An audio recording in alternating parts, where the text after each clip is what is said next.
ကယ်ကိုထိတ်လန့်စရာပါပဲသူ့ရဲ့အေယာမအစစ်မှန်ပုံစံကြီးကိုထုတ်ဖော်ပြီးအကူအညီခေါ်လိုက်ကြတဲ့ကပန်းရောင်ငှက်လေးဟိုးဟာကြောက်မိအိမ်ထဲမှာတတိလက်ပြီးငြိမ်သက်နေခဲ့တာပါမာနာတိုကတော့ဟိုးရဲ့စွမ်းအိမ်ကြီးအကုန်ခန်းသွားမှာကိုစိုးရိမ်နေပေမဲ့ယာမာဂါမီကတော့အီအီဆေးဆေးပါပဲသူကမာနာတိုကိုအာမခံလိုက်ပါတယ်ဟိုးလိုဒန်ဒါဒီလာငှက်တကောင်ကဒီလောက်နဲ့တော့လဲမသွားပါဘူးတဲ့သူအစင်သင့်ဖြစ်တဲ့အချိန်ကျရင်အလိုလိုနိုးလာပါလိမ့်မယ်စွမ်းအိမ်ကြီးအကြောင်းပြောရင်းနဲ့ပဲမီနိုတယောက်နေနဲ့သမီးအာမာတာရာစုစီကရထားတဲ့ထူးခြားတဲ့လက်တောင်တစ်တာကိုစစ်ဆေးဖို့ဆုံးဖြတ်လိုက်ပါတယ်သူ့ရဲ့ရည်မှန်းချက်ကတော့ချိတ်ပိတ်ခြင်းအတက်ကိုကျွမ်းကျင်ဖို့ပါတကယ်လို့သူသာဒီပြင်းထန်တဲ့စွမ်းအားတွေကိုချိတ်ပိတ်နိုင်မယ်ဆိုရင်သူဟာတရေတွေကိုစုပ်ယူတဲ့လေးဆုပ်ဆက်လို့ဖြစ်မနေတော့ပဲဟာရာနဲ့အဖွဲ့သားတွေအတွက်တကယ်ကိုအသုံးဝင်တဲ့သူတယောက်ဖြစ်လာမှာပါယာမာဂါမီကတော့ဒါကိုတော်တော်လေးရဲချင်နေပုံရပါတယ်နောက်ပိုင်းမှာတော့ရေနွေးချမ်းတဲ့မုံလေးတွေစားရင်မာနာတိုကသတင်းဆိုးတစ်ခုပြောပြလာပါတယ်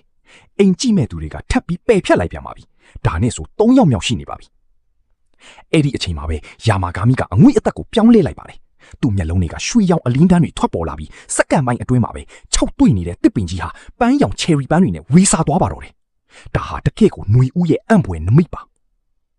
ဒါပေမဲ့ဒီလောက်ကြီးမားတဲ့နတ်ဖျားစွမ်းအင်ကိုတုံးလိုက်တဲ့အတွက်ရလကတော့ဖုံးဆိုတဲ့အတန်နဲ့အတူခိုင်ရတဲ့တောင်ဆောက်နတ်ဖျားကြီးဟာချစ်စရာကောင်းတဲ့ခွေးလေးအဖြစ်ပြန်ပြောင်းသွားပါတော့တယ်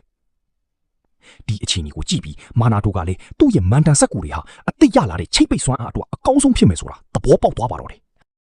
ပြင်ပမှာတော့တောတောင်တူတော်လေးတွေကတေးသချင်းတွေစတင်တီးဆူနေကြပါပြီ။ຫນွေဦးရဲ့အငွေ့အသက်ကိုခံစားမိတဲ့မာနာတိုဟာဆရာကြီးကိုလှမ်းခေါ်လိုက်ပါတယ်။အတိအကျပါပဲ။ဟိုဟာကြောက်မိအိမ်ထဲကနေအားပြင်းနဲ့တောက်ပစွာပြန်ထွက်လာပါတယ်။ငှက်ငယ်လေးတွေကလည်းစစ်သားလေးတွေလိုသူ့ကိုချက်ချင်းအလီးပြူကြတာပေါ့။အဲ့ဒီချိန်မှာတေးသေးလေးပြန်ဖြစ်သွားတဲ့ယာမာဂါမီကတော့အေယာမလက်ဖက်ကြီးကွက်ကြီးကိုမနိုင်မနှင်းနဲ့ကင်ထားတာတကယ့်ကိုရည်စရာကြီးဗျာ။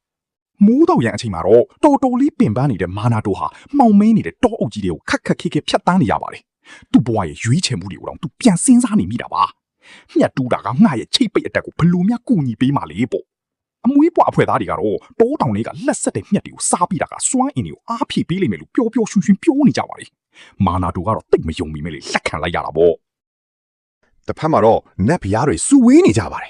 ်လင်းနဲ့ဖျားဖူးချင်းကတော့အရက်ကိုအေးဆေးတောက်ရင်းနဲ့အိမ်ဝယ်မဲ့သူတွေကိုသူတို့ရဲ့နေမြေထဲမှာပိတ်လောင်ပြီးဘလို့နောက်ပြောင်ခဲ့ကြောင်းကြွားလုံးထုံနေပါတယ်။ယာမာဂါမီနဲ့မိုးကြိုးနဲ့ဖျားရိုင်းချင်းကတော့ဒါကိုရဲစရာတစ်ခုလိုပဲသဘောထားနေကြတာပါ။ရုတ်တရက်တောင်ပေါ်ကကောင်းကင်ညမှာအေးယာမှာစွန့်ရင်ပေါက်ကြီးတစ်ခုပွင့်ထွက်လာပါတယ်။ရိုင်းချင်းကတော့မိုးကြိုးတစ်ချက်နဲ့ပဲဒါကိုအလွယ်တကူဖြစ်စည်းပစ်လိုက်ပါတယ်။မာနာတိုဟာဒီလိုစွန့်ရင်တွေကိုဆွဲဆောင်တဲ့တန်လိုက်တစ်ခုလိုဖြစ်နေတာကိုလည်းသူတို့တတိထားမိသွားကြပါတယ်။နတ်ဖျားတွေရဲ့နေမြေထဲမှာနေထိုင်တာကမာနာတိုရဲ့ခန္ဓာကိုယ်ကိုအမြဲတမ်းတော့ပြောင်းလဲပစ်လိုက်ပါပြီ။ရိုင်းချင်းကသူ့ကိုနတ်ဖျားစွမ်းအင်တွေထပ်ဖြည့်ပေးဖို့အကြံပြုပေမဲ့ဖူးချင်းကတော့ချက်ချင်းတားလိုက်ပါတယ်။တကယ်လို့အဲ့ဒီစီးကိုကြော်လိုက်ရင်မာနာတိုဟာလူသားဘဝကိုထာဝရလက်လွတ်ရလိမ့်မယ်တဲ့။တောအုပ်ထဲမှာတော့မာနာတိုနဲ့အမွေးဘွဲ့သားတွေဟာမြက်တော်ကြီးတွေကိုရောက်သွားပါတယ်။ဒါပေမဲ့ပြဿနာတစ်ခုရှိနေတာကမာနာတိုတယောက်ပေါက်တူးယူလာဖို့မေ့သွားတာပါပဲ။သူစိတ်ကြီးရတုံးရှိသည်သူ့ပေါ်မှာအေးရမှာကြောက်စရာကောင်းတဲ့အရေးမိုးသီးတစ်ခုမိုးကြလာပါတယ်။မှောင်မဲနေတဲ့တောအုပ်ထဲကနေဝါချင်းချင်းမျက်လုံးတွေနဲ့ဝုန်းဝုန်းကြီးတစ်ကောင်ထွက်လာပါတယ်မာနာတိုတယောက်ရင်တထိတ်ထိတ်နဲ့အကြည့်ချင်းဆုံသွားပြီးငါတော့ဝုန်းဝန်းစာဖြစ်တော့မှာပဲလို့တွေးလိုက်မိတာပေါ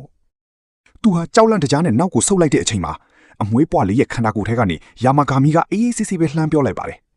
စိတ်အေးထားပါမာနာတိုဒါကတာမန်တော်ရိုင်းတရိษံမဟုတ်ပါဘူးတကယ်တော့သူဟာကီလန်နဲ့ဆက်နွယ်နေတဲ့နတ်ဝုန်းဝန်းကြီးတစ်ကောင်ပါခုနကဝုန်းဝန်းကြီးဟင်းလိုက်တာဟာရံမူတာမဟုတ်ပ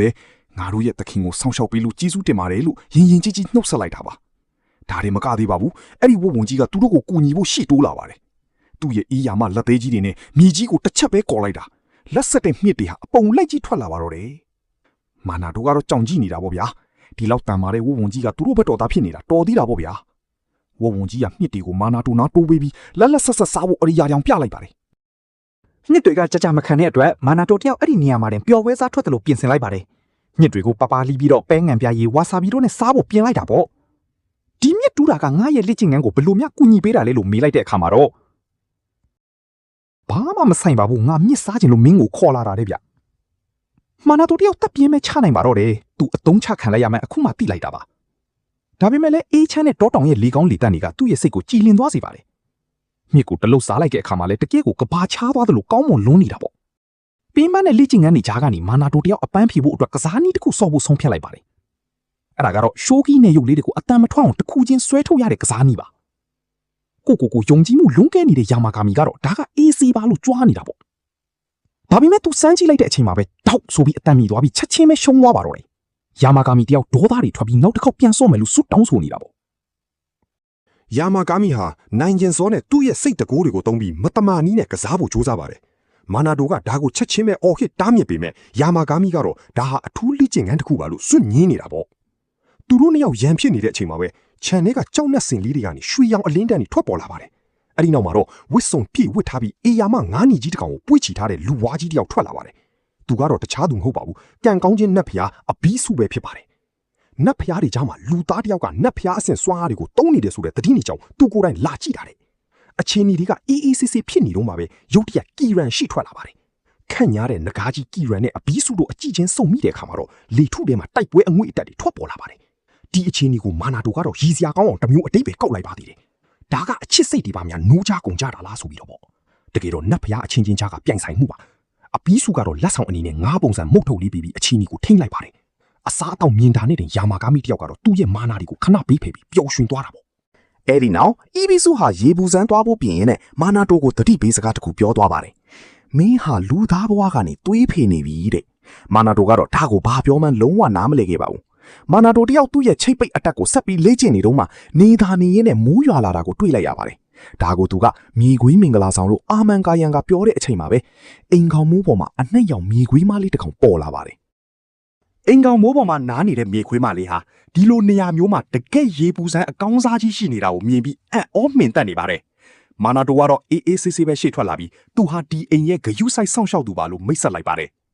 ်မာနာတိုကရင်ရင်ကြီးကြီးနဲ့ရေပူစမ်းမှာအနားယူဖို့ဖိတ်ခေါ်ပေမဲ့မာနာကြီးတဲ့မြေခွေးမလေးကတော့ချက်ချင်းပဲညှင်းလိုက်ပါတယ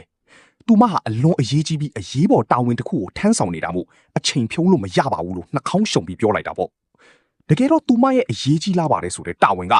နေ့လေစာအတွက်မြေခွေးမုံလေးတွေလိုက်ရှာနေတာပဲဖြစ်ပါတယ်အဲ့ဒီအချိန်မှာပဲအန်ဩစရာကောင်းတာကဘယ်တော့မှမုံဝေမစားတတ်တဲ့အစားကြီးတဲ့ယာမာဂါမီကသူ့ရဲ့မှုန်ဒီကိုသူမကိုဝီမျှလိုက်တာပါပဲမြေခွေးမလေးကလည်းသူမနာမည်ဟာစူမူကီဖြစ်ပြီးအနီးနားကတောင်းဆောင်နှစ်ဖရားရဲ့အစေခံပါလို့မိတ်ဆက်ရင်မုံကိုလက်ခံလိုက်ပါတယ်စူမူကီဟာအဲ့ဒီမှုန်ကိုတလုတ်စားလိုက်ရုံနဲ့ပင်တကယ်ကိုကောင်းကင်ဘုံကိုရောက်သွားတယ်လို့ခံစားလိုက်ရပါတယ်အရာတာကပါဇက်ထဲမှာပောက်ကွဲထွက်သွားပြီးဒီလိုအဆင့်မြင့်တဲ့အစားအစာမျိုးကိုသူမတခါမှမစားဘူးခဲ့ဘူးပါတယ်ဒါပေမဲ့စူမူကီဟာမာနာကြီးတဲ့အစေခံဖြစ်လို့သူတစ်ပါးရဲ့ကျေးဇူးကိုအလကားမယူချင်ပါဘူးကျေးဇူးဆက်တဲ့အနေနဲ့ဆူမူဂီကမာနာတိုကိုသူမသခင်ရဲ့နတ်ဖျားဥယျာဉ်ထဲကနေခူးလာတဲ့ရွှေရောင်မှတ်ပွန်တီတစ်လုံးပေးလိုက်ပါတယ်ဒါပေမဲ့ကြောက်စရာကောင်းတဲ့တတိပေးချက်တစ်ခုတော့ပါတာပေါ့ဒါကိုလုံးဝမစားနဲ့ဒါဟာနတ်ဖျားတွေအတွက်အလွန်ပြင်းထန်တဲ့အာဟာရဖြစ်လို့တာမန်လူသားတယောက်စားလိုက်ရင်ခန္ဓာကိုယ်ထဲကနေပောက်ကွဲပျက်စီးသွားလိမ့်မယ်တဲ့ဗျ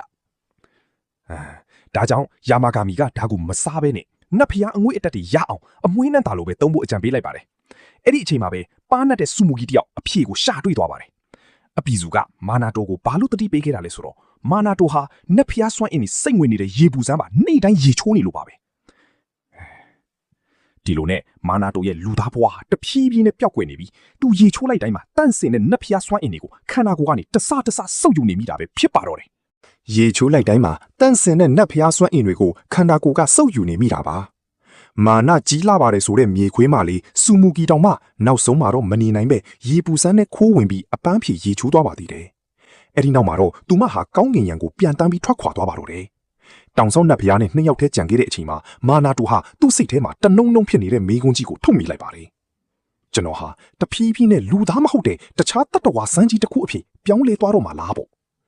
ယာမာဂါမီကတကယ့်ကိုအတီအပေါင်းနဲ့ပြန်ဖြေလိုက်ပါတယ်ဟုတ်တယ်မင်းရဲ့ခန္ဓာကိုယ်ကစွမ်းအင်တွေကိုစုပ်ယူပြီးပြောင်းလဲနေတာအမှန်ပဲဒါပေမဲ့မင်းရဲ့စိတ်ဝိညာဉ်ကတော့အမြဲတမ်းမာနာတူပဲဖြစ်နေမှာပါမင်းဟာလူသားတစ်ယောက်အနေနဲ့ပဲရှင်သန်ပြီးလူသားတစ်ယောက်အနေနဲ့ပဲတည်ဆုံးသွားမှာပါတယ်ဗျာသူအခက်တွေ့နေတဲ့ချိတ်ပိတ်အတက်ကိုကျွမ်းကျင်ဖို့အတွက်ယာမာဂါမီကသူ့ရဲ့အတိတ်ဟောင်းနေတဲ့မှာအဖြေရှာဖို့အကြံပေးလိုက်ပါတယ်အဲ့ဒီအချိန်မှာပဲစိတ်လှုပ်ရှားစရာကောင်းတဲ့အတိတ်ဖြစ်ရပ်တွေဟာမာနာတိုရဲ့ခေါင်းထဲကိုအစီအီရောက်လာပါတော့တယ်လွန်ခဲ့တဲ့နှစ်ပေါင်းများစွာကအသက်9နှစ်အရွယ်မာနာတိုလေးပေါ့အဲ့ဒါဟာသူ့ရဲ့ဝိညာဉ်မြင်ကွင်းတွေစတင်ပွင့်လင်းလာခဲ့တဲ့အချိန်ပဲဖြစ်ပါတယ်အဲ့ဒီတုန်းကသူဟာနူးညံ့သိမ်မွေ့တဲ့ဝိညာဉ်မာလီတစ်ယောက်ကိုစတင်တွေ့ရှိခဲ့ပါတယ်အဲ့ဒီဝိညာဉ်မာလီဟာသူ့အတွက်ကောင်းကောင်းချင်းကြီးစောင့်ချင်းပေးတဲ့လီဖတ်နာကလိုဘာရွက်လေးတစ်ခုကိုခြံထားပေးခဲ့တာပါဒါဟာအခုမြင်တွေ့နေတဲ့အရာအလုံးရဲ့အစပြုရာဖြစ်ရပါပဲ